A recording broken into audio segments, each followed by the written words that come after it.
Welcome to Bookish Dives. We've been on a couple of these explorations before, haven't we? Looking into books that really make you think. We have, and today we're turning our attention to a book that, well, it really changed the game in how we talk about success and, frankly, just navigating life. Yeah. Daniel Goleman's Emotional Intelligence. Right. And our mission today is really to unpack this book, get to the heart of its insights about, our feelings, how we relate to people. And why maybe how smart we are about those feelings could matter more than we traditionally thought. It's about understanding the subtle stuff, the skills behind resilience. Definitely. Goleman actually kicks things off with this great little story, something that stuck with him for, 20 years? Yeah, it's quite evocative. Picture this. New York City, boiling hot August day, packed bus. Right. And the driver, this older guy, he greets every single person getting on. A real cheerful, "Hi, how you doing?" In New York, Yeah. on a day like that, you can imagine most people probably just grunted. Right. Exactly. But his energy, Goleman says, it just created this little bubble of unexpected warmth. He called him an urban peacemaker. It's fascinating. Why did that simple thing leave such a mark?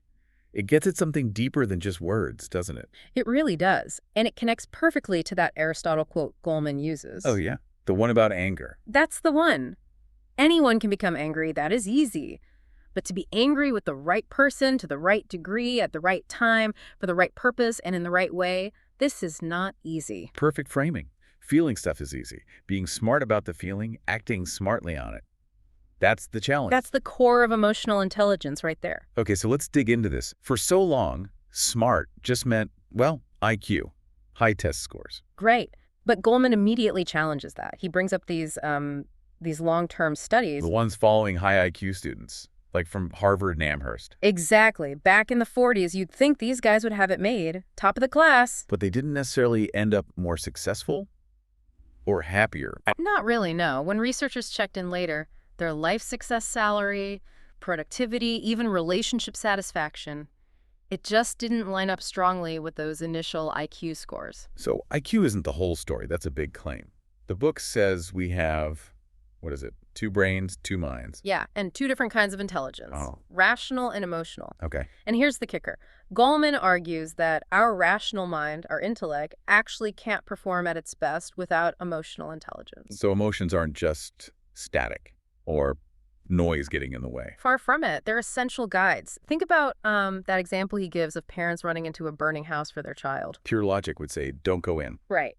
But that powerful emotional drive, love, protection, it guides a different necessary action. Emotions matter for rational thought. They can enable it, or sometimes, sure, they can derail it. This connects to other ideas too, like Howard Gardner's multiple intelligences. Absolutely. Gardner talked about those personal intelligences, knowing yourself, knowing others.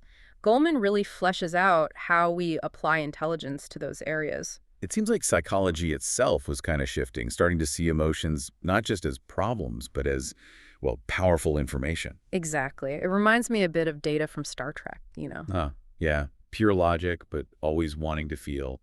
Because he knew something vital was missing without that emotional layer, he couldn't fully grasp humanity. That's a great way to put it. Mm-hmm. Okay, so to understand this better, Goleman takes us into the brain's wiring, right? The architecture of emotion. Mm-hmm. He talks about the older limbic system, the emotional core, versus the newer neocortex, the thinking part. And the key thing is how fast the emotional brain can react. Super fast. Sometimes it triggers a response before the neocortex even fully processes what's going on. That's the neural hijacking concept. Like that awful career girl murder story he mentions, where rage just completely took over. You look back and think, what happened? Exactly. And it's possible because of the amygdala, this little structure in the emotional brain.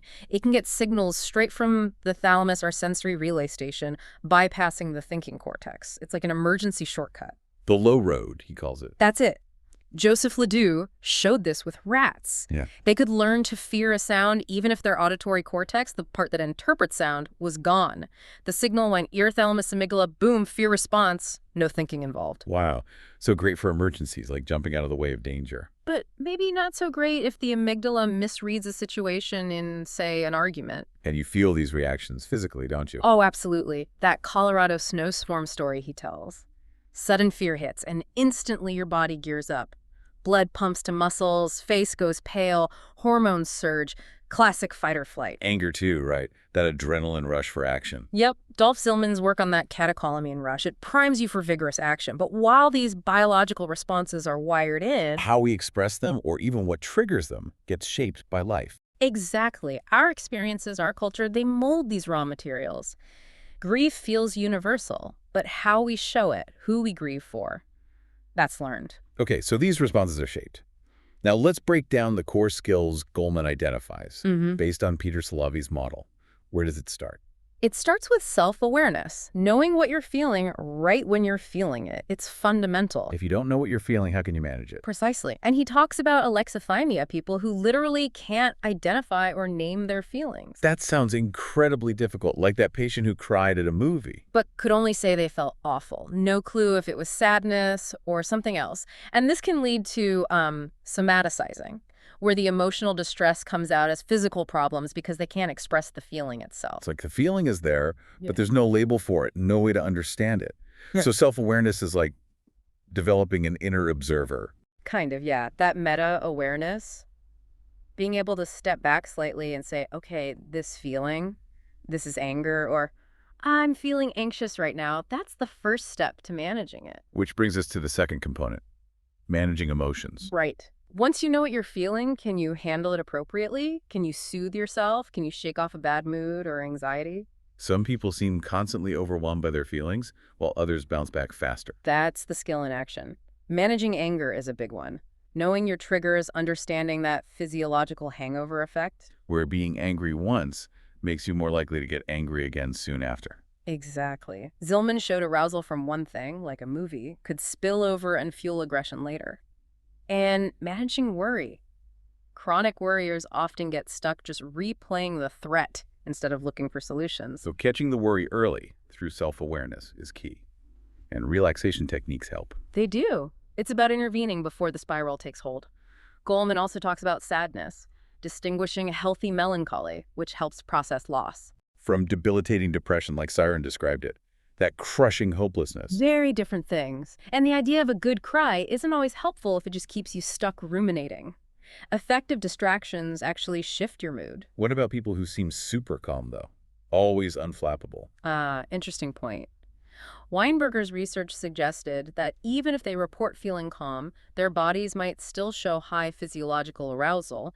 It could be that a part of their brain, maybe the left prefrontal lobe Davidson studied, is actively dampening the awareness of the negative feeling, but not the feeling itself. So it's not about not feeling, it's about skillful navigation. Exactly, which leads nicely to the third part, motivating oneself. Using emotions to help you reach a goal. Focus, drive, creativity. And a huge piece of this is emotional self-control. Delaying gratification, resisting impulses. The marshmallow test. The classic, Michel's 4-year-olds. One marshmallow now, or wait and get two later. And the kids who could wait. They did much better later on. Significantly better, higher test scores, better coping skills, more socially competent as adolescents. That ability to wait, to manage that impulse for immediate reward, was a way better predictor than their IQ score. Wow, that really makes you think. Hope and optimism are also big motivators here, right? Huge! Snyder's idea of hope. Not just wishing, but believing you have the will and can find the way. Optimism, too. Look at Matt Biondi, the swimmer. The '88 Olympics. Lost his first races. Yeah, crushing disappointment. But his optimism blaming external things, not himself, let him bounce back and win 5 golds. Or that MetLife study. Where optimistic salespeople way outsold the pessimists. By 37%, because they saw rejection differently. Not I'm a failure, but that person wasn't ready or need a new approach. They kept going. That's emotional intelligence directly boosting performance. What about flow? Csikszentmihalyi's concept. Being totally absorbed, losing track of time. Peak performance feeling almost effortless. Right. And interestingly, the brain isn't stressed in flow. It's in a cool, highly focused state. It demands that complete immersion. You're not worrying about outcomes, you're just in the activity. And that's crucial for learning and mastering things, getting lost in the process itself. Totally. Okay, fourth component, recognizing emotions in others. Empathy. Tuning into how someone else feels, not just their words, but the nonverbals. Exactly. Tone of voice, gestures, microexpressions. Rosenthal's PONS test showed people vary hugely in this skill, and it starts really early babies crying when they hear other babies cry. And how parents respond makes a difference. Big time. Discipline that points out the impact on others, look how sad you made him feel, builds empathy better than just saying, that's bad.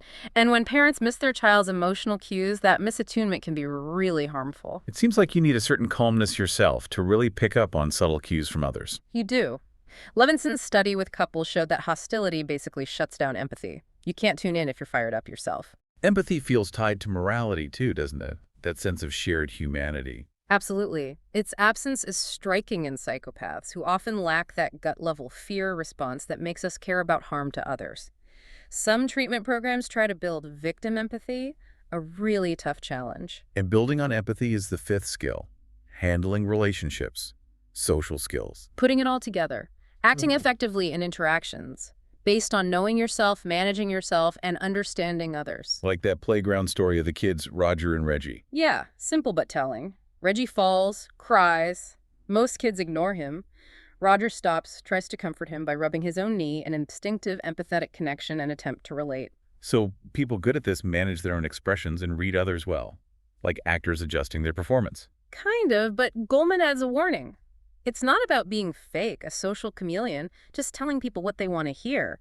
Real social skill integrates your own feelings, too. Right, and being socially inept, that can be really isolating and damaging. Definitely. Like poor Cecil in the anecdote. And for kids, it impacts friendships, even learning. Then there's the idea that emotions are contagious. That amazing story about the Buddhist monks calming soldiers just by being calm themselves. Extreme example, but it highlights the principle. Usually, it's subtler, coordinating moods, building rapport, like Cacioppo studied, finding that synchrony. The Bell Labs study really drives this home for the workplace, doesn't it? The star performers weren't just the tech geniuses. They were the ones who built networks, had rapport, could build consensus, persuade, cooperate, all these relational skills, plus initiative and self-management. They're not soft skills at all. They're core competencies for working with other humans. Exactly. So where do these skills come from? Are we just born with a certain amount? Goleman says no, right? Temperament isn't destiny. Correct. Genetics gives us predispositions, sure, but the brain is incredibly plastic, especially when we're young. Early emotional lessons literally shape the brain's circuits. The family is like the first school for emotions. How parents manage their feelings, their conflicts. That's powerful modeling. The Hooven-Gottman study showed that. Emotionally skilled parents raise kids who are better at managing their own emotions. But chaotic or neglectful homes leave negative scars. And serious trauma can definitely leave deep imprints, like PTSD, lowering that threshold for alarm. Yeah, like the Vietnam vets or the kids. Goleman describes reacting to harmless sounds. But, and this is crucial, emotional learning continues throughout life. Therapy can help rewire those responses, especially by putting feelings into words, bringing the neocortex online. Experience shapes the brain. That's a consistent theme. Childhood is a critical window, but change is possible later. Absolutely. And deficits in these areas link to specific problems. Aggression, often starting with misreading cues as hostile, leading to rejection, making things worse. But interventions can help kids learn to reinterpret cues and manage anger. Yes. Depression, too, often tied to that pessimistic explanatory style, seeing bad events as personal, permanent, and pervasive. Teaching kids to challenge those thoughts helps prevent depression. Eating disorders seem linked to trouble identifying and handling intense negative feelings, not just body image. Right, and social awkwardness can become a cycle. Misreading cues leads to clumsy responses, leads to rejection, reinforces the pattern. Addiction, often seen as self-medicating anxiety or agitation. Basic prevention often fails if it doesn't address these underlying emotional skill gaps. But the hopeful part is these are skills. Goleman talks about schools actually teaching this stuff, emotional literacy programs. Teaching kids to name feelings, manage anger, solve conflicts fairly. Like that square puzzle game, teaching cooperation and assertive communication, saying what you need without being aggressive. Or teaching kids to read facial expressions accurately using Ekman's work. So important, especially in adolescence when social life gets so complex. Definitely. And these skills are now seen as key in violence prevention and delinquency programs, too. It's about building those core capacities. Rethinking schools as caring communities, where these lessons are woven into the fabric, not just taught in one class. And the data shows it works. Kids in these programs show improved emotional competence, better behavior, even better learning. That anecdote about the kid knowing SOCS for problem solving linked to leadership potential. In the end, Goleman connects it all back to character. Emotional intelligence as the muscle for moral conduct. Self-discipline, guiding yourself. Skills philosophers like Aristotle recognized as vital. Just quickly before we wrap up, he touches on the logic of the heart, the emotional mind's way of thinking. Yeah, contrasting it with the rational mind. He likens it to Freud's primary process. The logic of dreams, associations, impressions. It's fast, associative. And self-confirming. It ignores evidence that contradicts the feeling. Pretty much. Which is why arguing logically with someone who's highly emotional often doesn't work.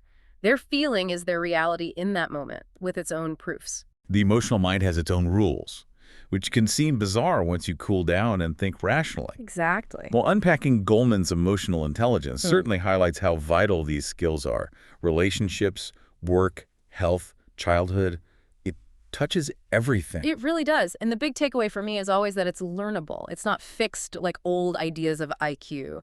These are skills we can develop, especially early on, but throughout life. So if temperament isn't destiny, and these skills can be learned, it makes you think, what's our responsibility as individuals, as a society, to cultivate this in ourselves and kids?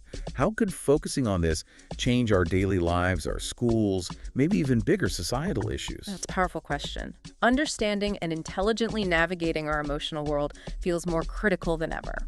We really hope exploring this book with us today on Bookish Dives gave you some valuable food for thought. If you enjoyed it, please do follow Bookish Dives wherever you get your listens. That way you won't miss our next exploration.